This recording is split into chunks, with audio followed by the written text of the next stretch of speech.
Reynolds, the city's most feared enforcer, and Clarke, a young man dragged into a world he never asked for, thought they controlled Liverpool's streets, but the cameras were watching, and nothing stayed hidden for long. Liverpool's streets appeared calm under the dim glow of streetlights, but the silence was deceiving.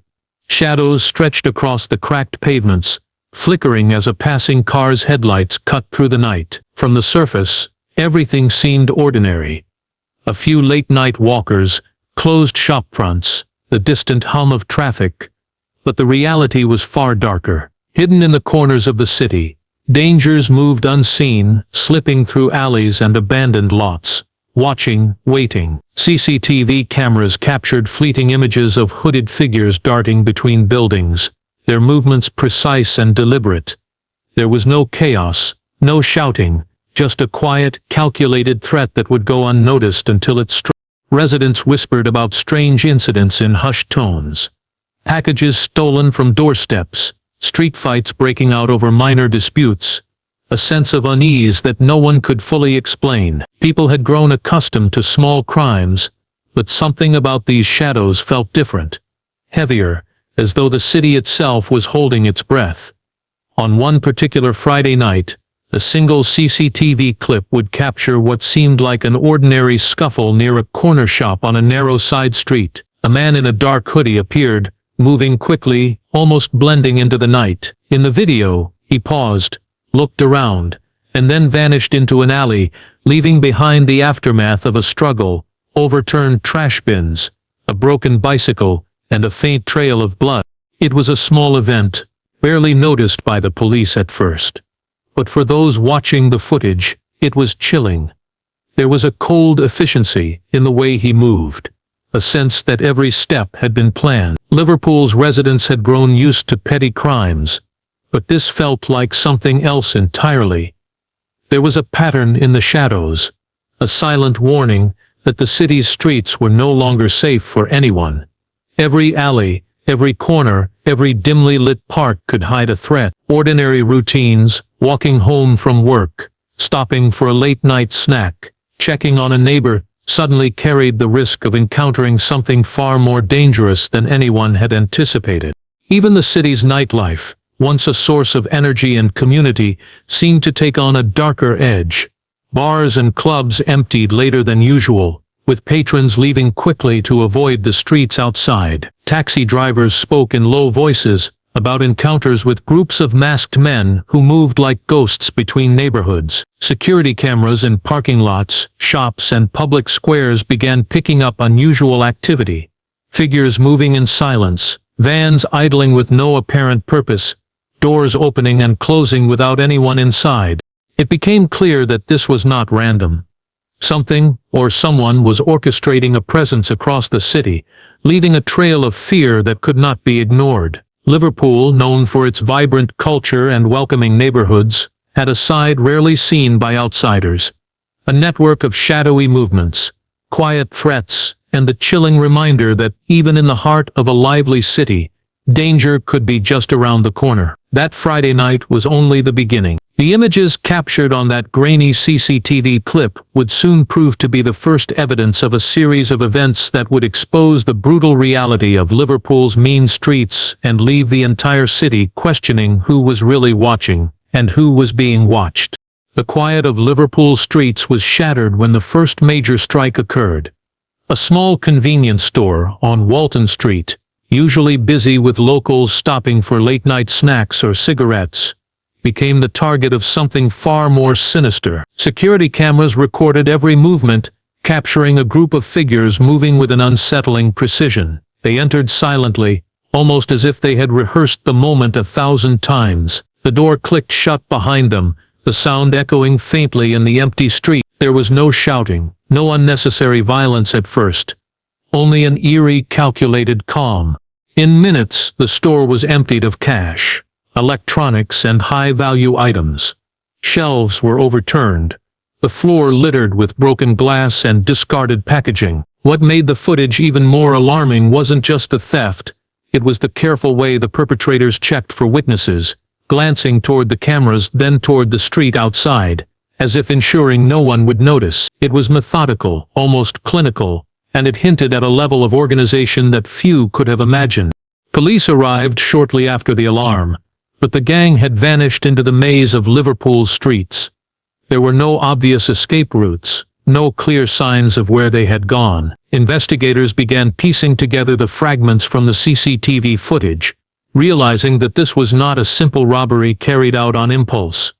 The way the group moved suggested familiarity with the city's hidden corners, shortcuts, and alleys. It was as if Liverpool itself had been mapped in their minds, every street and back door memorized to serve their purpose.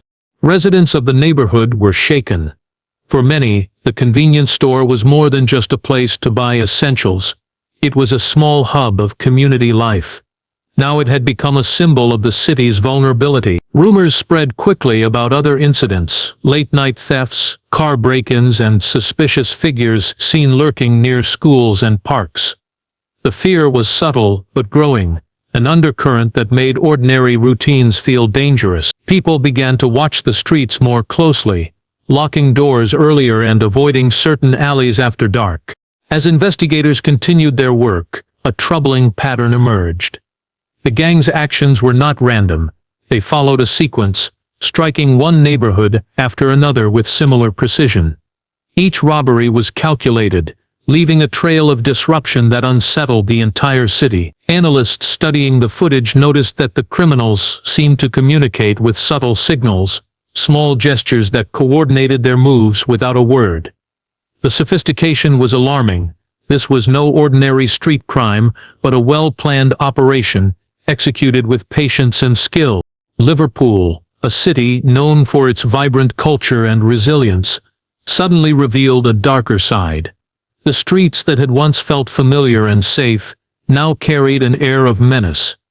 Every alley, shop, and side street could be the stage for another calculated strike, and while police worked tirelessly to track the gang, it became painfully clear that catching them would require more than luck.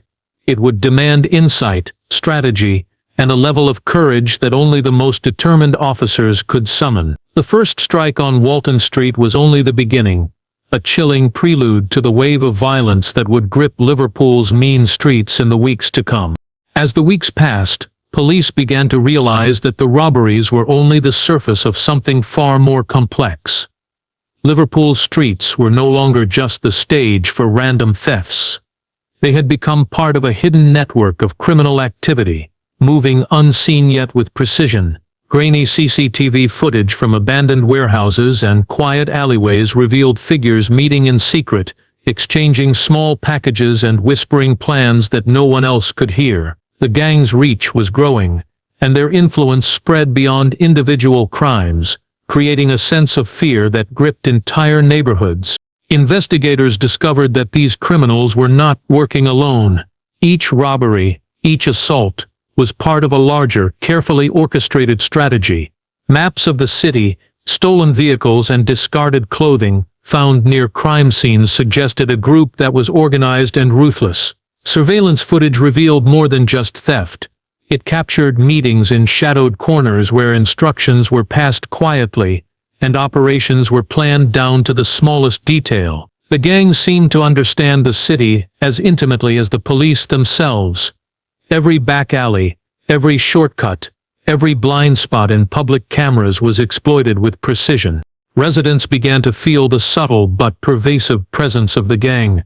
A shopkeeper noticed the same figures passing by at night, always watching, always silent. Families on the streets reported seeing groups loitering near playgrounds, moving quickly when anyone approached. The fear was invisible but palpable.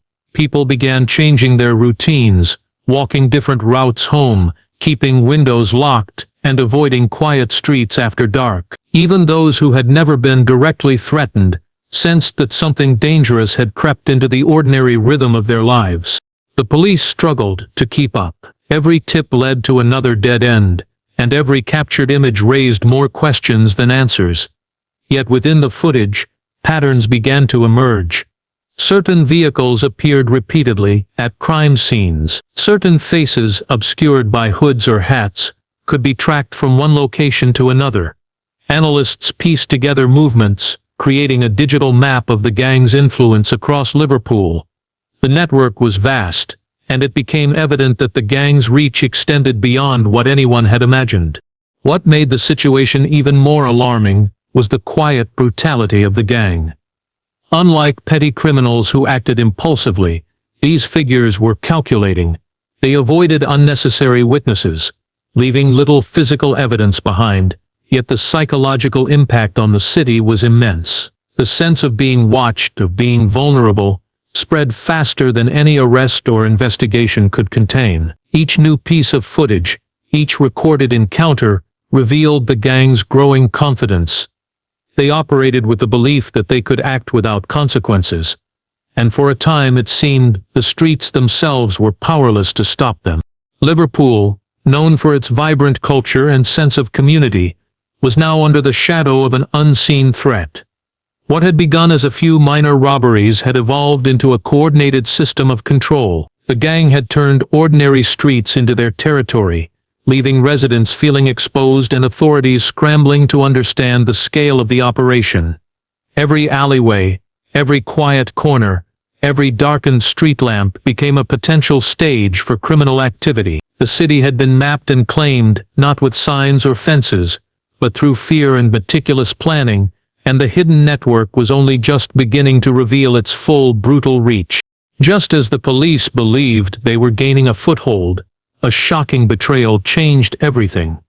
One of the gang members, someone trusted and long embedded within the operation, had begun secretly recording the group's activities. At first the officers did not understand the significance of these recordings. The videos, grainy and fragmented, captured conversations, exchanges of goods, and movements that had previously gone unnoticed. But as investigators pieced together the images, it became clear that the gang was far more dangerous and organized than anyone had suspected. The footage revealed a level of coordination that was chilling. Members of the gang moved silently, almost like shadows, through Liverpool streets, signaling each other with subtle gestures and brief glances. They had rules, unspoken but strictly enforced, and violations were punished swiftly and often violently. The betrayal exposed not just crimes but a culture of fear and obedience that had kept witnesses silent. The recordings documented robberies and assaults, but also showed hidden weapons, hidden stashes of stolen goods, and maps of the city marked with strategic locations for future operations. It was as if someone had opened a window into the gang's mind, showing the full scope of their influence. What followed was chaos within the group itself. The recordings had not only given the police evidence, they had shattered the gang from within. Trust, once assumed, evaporated almost instantly. Members began to suspect one another, whispering accusations in dimly lit rooms, and glancing over their shoulders on familiar streets. Friends became enemies in a heartbeat, and the violence that had been directed outward now turned inward. Streets that had once been merely dangerous became unpredictable, as the gang's internal conflicts played out in quiet, threatening ways. The city's residents could sense the tension, even if they did not understand its source. The betrayal also intensified the threat to civilians. As the gang fractured, their methods became more reckless. Footage, aged in a narrow alley, showed a confrontation escalating into a violent brawl, with bystanders barely escaping harm. In other parts of the city, the gang's fear of exposure led them to move faster, strike harder, and avoid detection at all costs.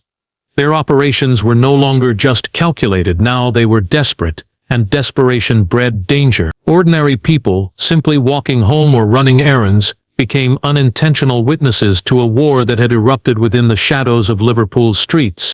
For the police, the recordings were both a gift and a warning.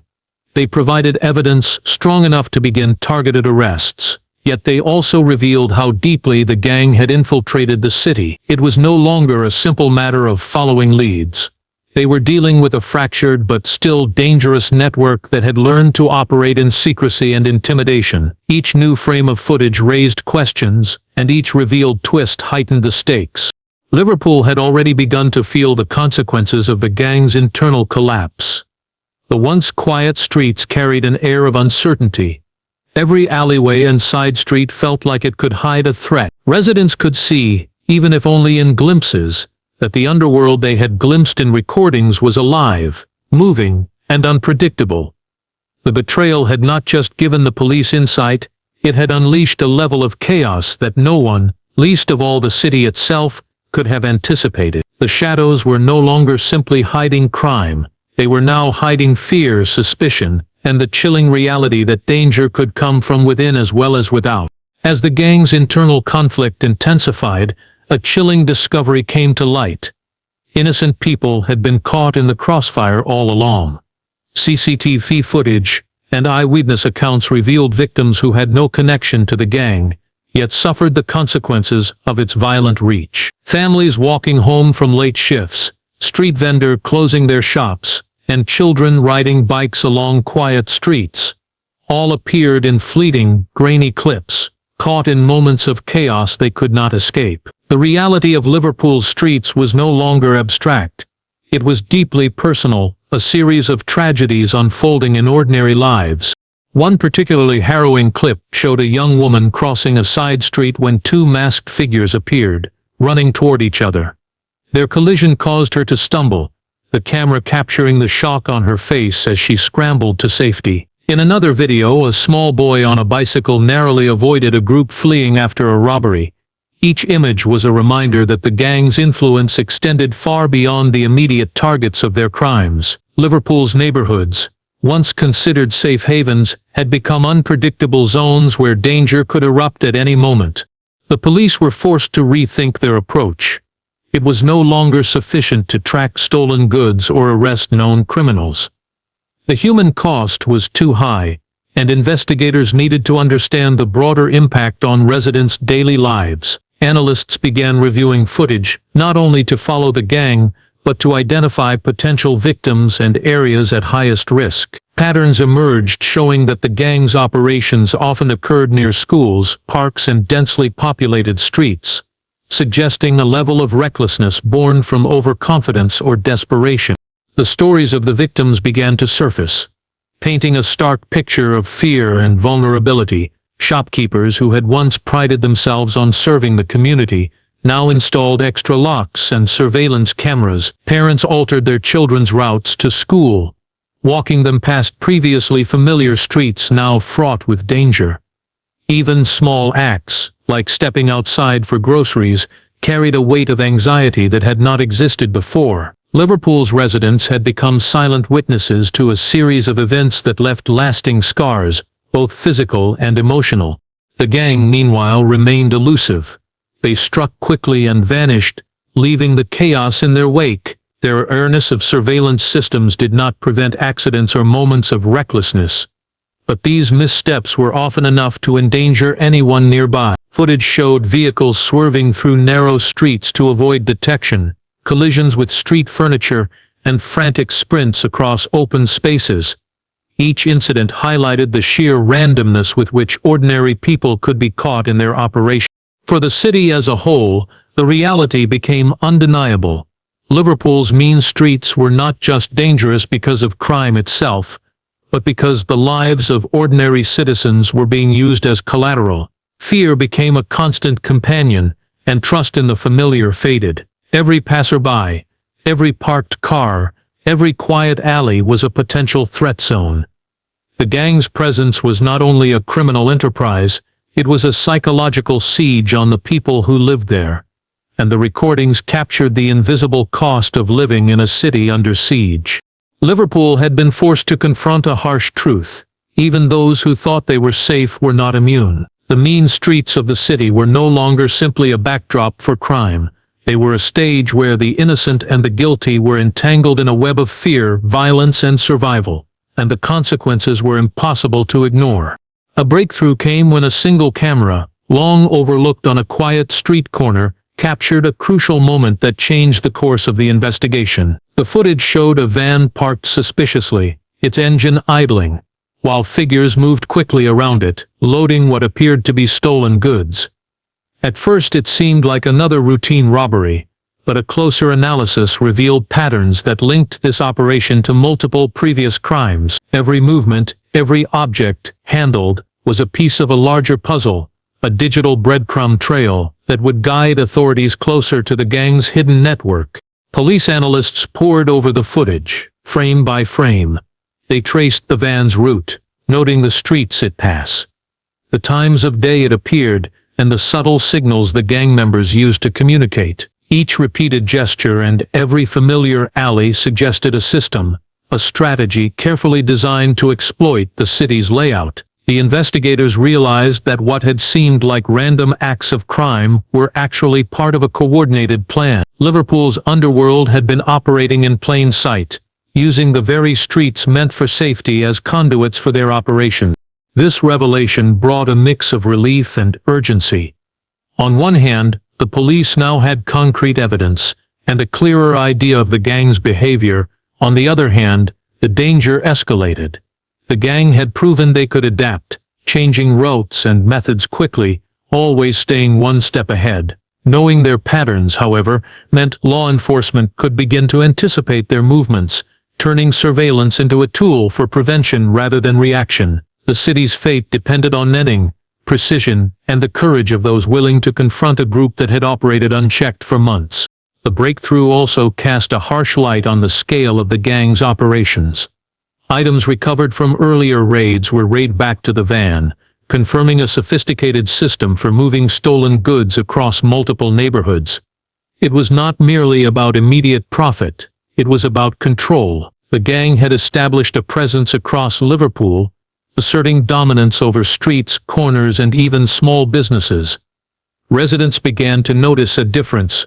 Fewer people walking freely at night, a sense of alertness even during the day, and a growing weariness that no neighborhood was immune. The footage became a turning point. For the first time, investigators could connect dots that had previously seemed unrelated. Minor incidents, petty thefts, and assaults all fit into a pattern pointing to a single organized network. Liverpool, a city long admired for its resilience, was now a battleground in a war largely invisible to those who lived their daily lives. The streets that had once seemed familiar became part of a digital map of crime, where every alley, every side street, and every abandoned lot was a potential hotspot for violence. Yet the breakthrough brought more than strategy, it brought hope. Police could finally begin targeted operations, setting traps based on observed patterns, using the gang's own movements against them. The city's mean streets, long dominated by fear and chaos, now had a chance for order, but the threat remained very real. The gang, aware of the increased attention, would not remain passive. Liverpool's residents continued to live with the tension of uncertainty, knowing that danger could erupt at any moment. The breakthrough was significant, but the battle for the streets had only just begun, and the city braced itself for the confrontation that was now inevitable. The morning air was heavy with tension, as police prepared for the operation that would finally confront the gang. Liverpool's streets, usually bustling with life, were eerily quiet, the calm masking the storm about to unfold. Officers moved with precision, coordinating in silence, while helicopters hovered above, their spotlights cutting through the early dawn mist. Every alleyway, every side street, and every possible escape route had been mapped and monitored, leaving little room for error. The gang, however, was experienced and unpredictable, and the city seemed to hold its breath as the confrontation loomed. Footage from surveillance cameras captured the first signs of movement. Figures emerged from a warehouse on the outskirts of the city, carrying bags and boxes, unaware that their every step was being tracked. The van from earlier incidents sat idle nearby, loaded with stolen goods. The gang's routine, once so precise and confident, was now their undoing. Law enforcement knew their patterns and waited patiently. As the officers closed in, the tension became palpable, the silence broken only by the distant hum of traffic and the occasional flutter of birds startled by the approaching commotion. Suddenly, the calm shattered. The gang noticed the approaching authorities, and chaos erupted. Men ran in multiple directions, diving into narrow alleys, climbing fences, and scattering across the streets in desperate attempts to escape. The van sped off, tires screeching against the pavement, while officers pursued on foot, moving with calculated urgency. Helicopter spotlights swung across rooftops and open areas, illuminating masked figures as they attempted to disappear into the shadows. Every movement was recorded, every escape attempt documented, creating a tense, cinematic sequence of desperation and pursuit. Despite the chaos, police managed to corner several members of the gang. Arrests were made quickly, the suspects cuffed and led away as the first rays of sunlight broke through the morning fog. Yet not all were captured. Some slipped through narrow passageways, disappearing into the maze of Liverpool's streets, leaving officers and residents alike with the uneasy realization that danger had not been completely eradicated. The confrontation had been dramatic, almost cinematic, yet it was only a partial victory in a conflict that had been building for months. The aftermath of the operation left the city both relieved and wary. Residents emerged cautiously from their homes, watching as police vehicles cleared the streets and evidence was collected from the warehouse and surrounding areas. The stolen goods were recovered, and for the first time the magnitude of the gang's network became clear. Cameras, seized during the arrests, revealed the calculated cruelty of the group, their silent domination of Liverpool's streets, and the chaos left in their wake. For many, it was a stark reminder of how vulnerable even ordinary neighborhoods could be. Though the operation was a significant victory, it marked not the end, but a turning point. Liverpool's streets remained tense, the shadow of those who had escaped lingering over the city. Residents learned that safety was never guaranteed, and that vigilance was necessary even in familiar surroundings. The confrontation had exposed the depth of the gang's influence and the courage required to reclaim the city's streets. Liverpool had survived one of its most dangerous threats, but the memory of that dawn, the sound of sirens, the flash of spotlights, and the fleeting chaos of masked figures fleeing, would leave a lasting mark on the city and its people, a reminder that the mean streets were never truly silent.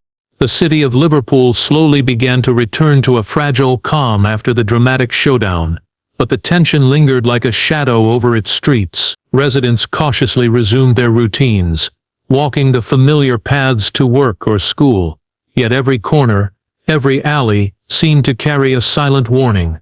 The arrests had removed a portion of the gang, but the memory of months of fear and violence remained etched into the city's consciousness. Even in the brightest daylight, people glanced over their shoulders, wary of what might still be lurking just out of sight. For those directly affected, life had changed permanently. Shopkeepers who had once welcomed late-night customers now left their doors locked earlier than necessary. Families adjusted routines, children no longer played freely in quiet streets, and neighbors became more alert to one another's comings and goings.